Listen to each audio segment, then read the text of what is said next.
নমস্কাৰ, আজি হৈছে 19 জানুৱাৰী 2025 দেওবাৰ। দিনটোৰ কেইটামান গুৰুত্বপূৰ্ণ খবৰ লৈ আহিছো। প্ৰথম খবৰটো হৈছে বিজেপিৰ খণ্ডযুদ্ধ বাজপেয়ী ভৱনতে ভাৰতীয় যুৱ মৰ্চাৰ সভাপতিক শাৰীৰিকভাৱে অপদস্থ।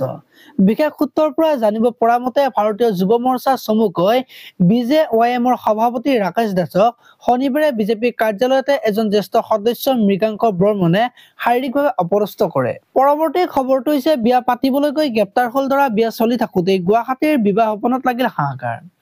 এফালে বাল্য বিবাহৰ বিৰুদ্ধে কঠোৰ ৰাজ্য চৰকাৰৰ বাল্য বিবাহৰ বিৰুদ্ধে অসম আৰক্ষীয়ে চলাই থাকে ধাৰাবাহিক অভিযান, কিন্তু তাৰ মাজতে মহানগৰীৰ বাল্য বিবাহৰ মৰ্ষা কৰিলে এজনে। পৰৱৰ্তী খবৰটো হৈছে বতৰ বিজ্ঞান বিভাগৰ সতৰ্কবাণী ৰাজ্যৰ 14খনকৈ জিলাত জাৰি য়েলো এলাৰ্ট। পোহৰ জাৰ আঁতৰিছে, ক্ৰমাৎ উষ্ণতা বৃদ্ধি পাইছে। তাৰ মাজতেই বতৰ বিজ্ঞান বিভাগে কেইবাখনো জিলাত বতৰ বিজ্ঞান বিভাগে য়েলো এলাৰ্ট জাৰি কৰিছে।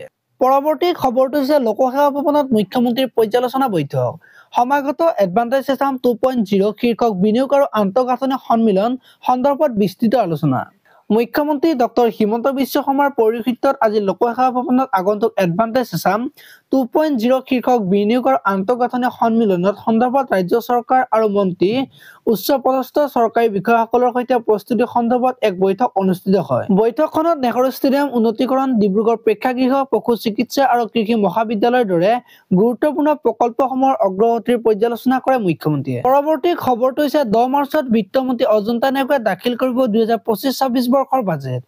13 দিনীয়াকৈ অনুষ্ঠিত হ'ব অসম বিধানসভাৰ বাজেট অধিৱেশন। বাজেট অধিৱেশনৰ আৰম্ভণি হ'ব কোকৰাঝাৰৰ BTCৰ বিধানসভা ভৱনত। পৰৱৰ্তী খবৰটো হৈছে মহাকুম্ভৰ পৰা হঠাতে নোখোৱা হ'ল IIT বাবা অভয় সিং, কিন্তু কলৈ গ'ল IIT বাবা অভয় সিং?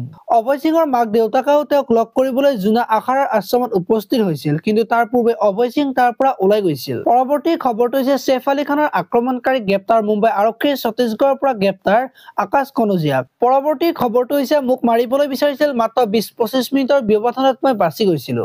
শ্বেখ হাছিনাৰ এটা ভিডিঅ' ক্লিপক লৈ চাঞ্চল্য। শ্বেখ হাছিনাৰ ভাষ্য সম্বলিত এই ভিডিঅ' ক্লিপে সৃষ্টি কৰিছে তীব্ৰ চাঞ্চল্যৰ। বাংলাদেশত কোটা সংস্কাৰ আন্দোলন আৰু বৈষম্য বিৰোধী ছাত্ৰ আন্দোলনৰ ৰোষত পৰা হাছিনাই কোনোমতে প্ৰাণ ৰক্ষা কৰি পলাইছিল নিজৰ দেশ এৰি। পৰৱৰ্তী খবৰটো হৈছে উমৰাংচুত নিয়ন্ত্ৰণ হেৰুৱাই বাগৰি পৰিল স্কুল বাছ, শুকাব পথ দুৰ্ঘটনাত মৃত্যু এগৰাকী ছাত্ৰীৰ। উমৰাংচুত নিয়ন্ত্ৰণ হেৰুৱাই বাগৰি পৰিল স্কুল বাছ, থিতাতে নিহত এগৰাকী ছাত্ৰী। উমৰাংচুৰ 19 কিলো অঞ্চলত সংঘটিত হয় এই ভয়ংকৰ দুৰ্ঘটনা।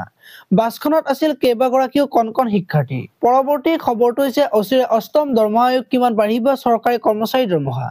কেন্দ্ৰীয় চৰকাৰৰ অধীনস্থ কৰ্মচাৰীসকলৰ বাবে ভাল খবৰ। বিগত কিছু বছৰৰ পৰা কৰ্মচাৰীসকলে অধীৰ আগ্ৰহেৰে বাট চাই থকা 8ম দৰমহা আয়োগ গঠনত অনুমোদন জনাইছে প্ৰধানমন্ত্ৰী নৰেন্দ্ৰ মোদীৰ নেতৃত্বাধীন কেবিনেটে। পৰৱৰ্তী খবৰটো হৈছে চীন পাকিস্তানৰ বুকুত কঁপনি, ভাৰতে নিজে নিৰ্মাণ কৰিলে শক্তিশালী মিছাইল টেংক। শত্ৰু ৰাষ্ট্ৰৰ বুকুত কঁপনি তুলি প্ৰতিৰক্ষাৰ ক্ষেত্ৰত আৰু অধিক শক্তিশালী হ'ল ভাৰত। শেহতীয়াকৈ নিজে নিৰ্মাণ এণ্টি টেংক গাইডেড মিছাইল নাগ MK2ৰ সফল পৰীক্ষণৰ পাছত ভাৰতত এতিয়া প্ৰতিৰক্ষা দিশত আৰু এখোজ আগুৱালে। পৰৱৰ্তী খবৰটো হৈছে বান আৰু নদী খহনীয়া ব্যৱস্থাপনাৰ প্ৰাধিকৰণ কামৰ খতিয়ান ল'লে মন্ত্ৰী পীযুষ হাজৰিকাই।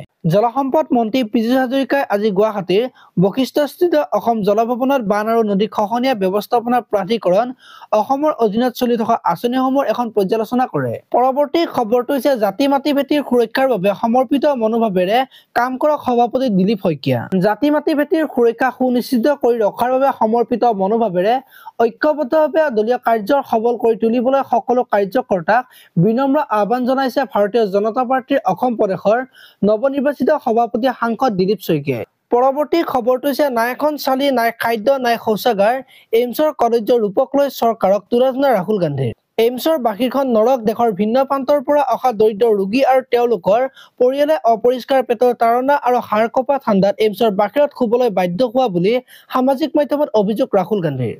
পৰৱৰ্তী খবৰটো হৈছে অৰবিন্দ কেজৰিৱাললৈ ইটা দলিয়ালে কোনে? নিৰ্বাচনৰ যিমান দিন ওচৰ চাপিছে সিমানেই দিল্লীত বাঢ়িছে হিংসাত্মক কাৰ্যকলাপ।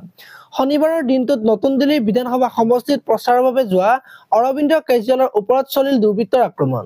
পৰৱৰ্তী খবৰটো হৈছে ৰাছিয়াক এৰি ভাৰতৰ কাষ চাপিল আৰ্মেনিয়া, বখল হৈছে ভাৰতৰ অস্ত্ৰৰ বজাৰৰ পৰিসৰ।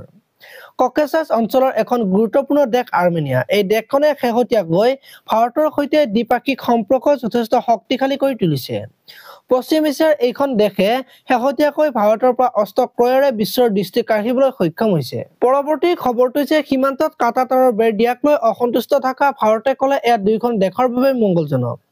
অনুপ্ৰৱেশ আৰু চোৰাং ব্যৱসায় প্ৰতিৰোধ কৰিবলৈ ভাৰত বাংলাদেশ সীমান্তৰ উন্মুক্ত অঞ্চল কাটাতাৰ বেৰ দিবলৈ চলা প্ৰচেষ্টাক লৈ অসন্তুষ্ট বাংলাদেশৰ অন্তৰ্বৰ্তীকালীন চৰকাৰ। আজিলৈ ইমানে। আপোনালোকে যদি ভিডিঅ'টো চাই ভাল পালে তেতিয়াহ'লে লাইক কৰিব আৰু এনেকুৱা ধৰণৰ খবৰসমূহ সদায় পাই থাকিবলৈ চেনেলটো ছাবস্ক্ৰাইব কৰি বেল আইকনটো প্ৰেছ কৰি দিব। ধন্যবাদ।